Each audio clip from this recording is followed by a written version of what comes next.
doke ng'anyo mano bang' nyasi mar Ramadhan ka bende wacho ni piny owacho ok giketo kare okenge ma bende gidwaro. Nikech king'iyo approach ma piny owacho kawo sani iyudo ni en gi achaya moro iye. Achaya mokwongo gikawo item achiel kende ema giwacho ni gidwa dhi twaki.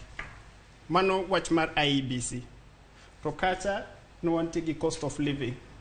Manyiso king'iyo gi gichien nitie kaka kane gidok gibet piny kaka ot mar KK to giwacho ni wan gi manifesto ma jogo kunego nyiso kaka kunego wati. Kata wach mar ni cost of living ni malo. Ni yudo ka gigo siasa moro ni kata handshake cost of living ni malo. Wanyalo yie ni partly cost of living ni malo to wachak wapenjore ni were there remedy measures then. Mani gima wanya penjore ang'o manotimore ma ji nok ywagi kaka sani dhano ywakne. Namba achiel, jatend piny mane ni nitie ndalono ne omiyowa gimoro ni luongo ni subsidy. Miyudo ni ing'e ni sani winjo kiwacho ni bakia ni mogo beche giduogo 150, lakini ok wanyal wacho ni ngima tek ne wach mogo kende.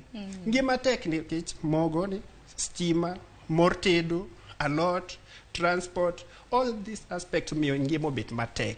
Koro ok inyal nyiso ni wakelo fertilizer kawuono to koro in the next 2 to 3 months kata dweche moko 4 kanyo ni koro ngima dhi dok piny nikech koro bando dhi yudore bei mapiny. Gini en wholesome. Nyaka wang'iya gik moko gi te to mane gino ok nyal timo